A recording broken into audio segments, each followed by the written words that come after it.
Hi, Silverseer here. Just turned 23 this week, and I'm gonna try to be more active with my creative works. I have been meaning to make more videos, but I still had to find the materials to make them, as well experimenting with my movie maker programs and still working out Audacity. I also still need to write the basic script, and as well as practicing them, so I won't make any errors, or at least minimize them to an acceptable amount, so people can take me more seriously. Which I haven't really found the time to do so recently, as I have been burdened with basic household work, extra yard work, as well as my meaning to draw fan art, surfing the web, playing video games, looking at all the new web videos, and just relaxing and squeezing job hunting in between as much as I can so I can actually pay for most of my stuff. The summer after graduation is always the hardest. But now I'm going to try the time to sit down, focus on writing down my thoughts, and make videos about them. First up, the DC Reboot. Yeah, like who hasn't talked about that all the time this summer, but still I want to toss in my 2 cents, at least for practice.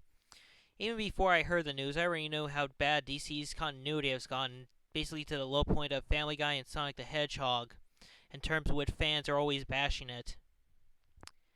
Well, that's the case for Sonic, let alone all the dark and edgy stories DC gave out and ultimately failed, like Countdown and Amazon's Attack. And the continuity has been very broken, like Family Guy level broken.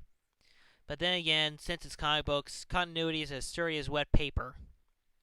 So when I did hear about the reboot, I felt kind of very indifferent about it. Especially when you consider that almost everything in comic books get retconned at some point or another. At least DC is being more open about it and actually having this thing infect the entire universe rather than just what Marvel did with Spidey.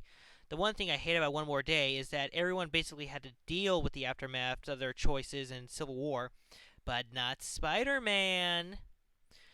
As for the new looks, I kind of like the new Superman look. It does make him look more like the Man of Tomorrow. I'm not so sure about Wonder Woman's though. It looks too much like her two temporary alternate outfits. I don't want to sound sexist, but I don't think pants suit the Amazon. It's either a skirt or a leotard for her. One of the big things that people are upset about is basically how they're just tossing out all previous continuity. But after reading Green Lantern and Wonder Woman, it doesn't look like that's going to be all that true. It's probably going to be as much as a difference as the Crisis on Infinite Earth, and which, like Huntress, Batman's daughter, becomes a different character altogether, which shares her same name. I should note that I'm not really officially taking in the statements from DC or their solicitates. Why? If you take a look at their promotions for Countdown or Cry for Justice, you'll understand why I doubt the stories in the reboot are gonna Jason Todd and Roy Harper teaching Starfire about humanity is going to fail. So I'm not really bothered by that from the news stories until they actually come to pass, because you can't really judge a story on how it's advertised rather than just its entire story itself. Besides, considering how awesome they made Aquaman in the preview, I can only imagine how the rest of the Justice Leaguers are going to be like. Outrageous! What miracle is this? But there's also something about the reboot that bothers me. It's because of the fact that the stories of my favorite superhero, Superboy, has been already pretty much been forgotten. Granted, DC made several allusions to them, like an issue with Connor's memories being displayed via Kryptonian crystal, and one issue of Adventure Comics that had Crypto dropping off the kids' Hawaiian Rogues Gallery at his school.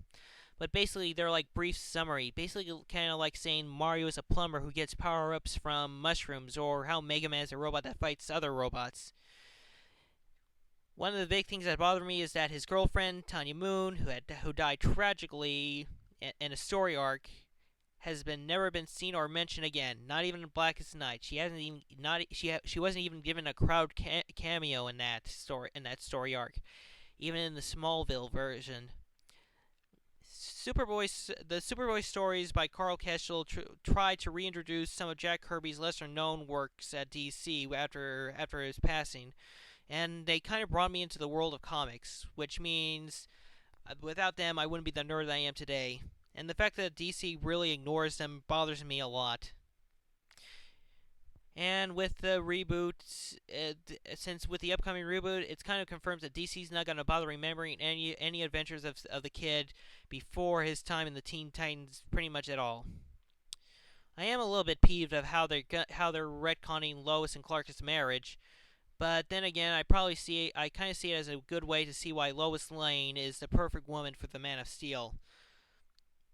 What really ticks me off more is like how Jaime's entire story of being the Blue Beetle is going to go back right to the beginning, only with him being slightly whiter, or like how Steph and Cass's time as being Batgirl is going to be pretty much erased for the sake of Barbara going back to that role of that standalone role again.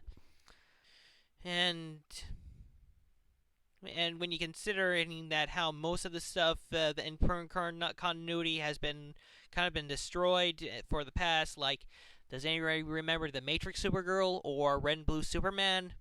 I kind of say, what real damage is the reboot going to cause? But still, with all these changes, my friend Huey Lewis told me that the reboot's most likely going to fail and everyone's going to go back to the way they were before.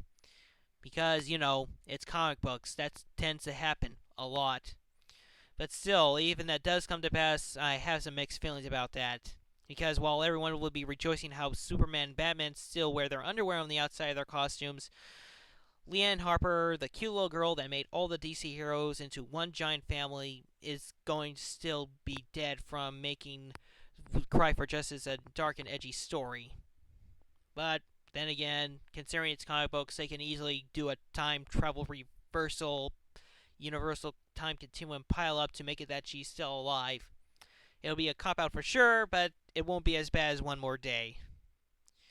And even if the comics do fall through, even if the reboot still follows through, I do have plans to make sort of like a Sonic the Comic Online / Neo Tanami thing, in which fan-made stories would be made close to the canon series where they were left off. The only problem is I lack the funds and the know-how to pull that off. So, in the end, I guess I have to say that if you actually look forward to Reboot or wanted to be gone forever, I have to say the sooner it comes, the sooner we can see if it's worth it or not, and whatever comes out of it will come out of it. Because, like I said, you can't really judge anything from it until you actually read it. This is Silver Zeo, and I'm still looking for a good end line to my videos.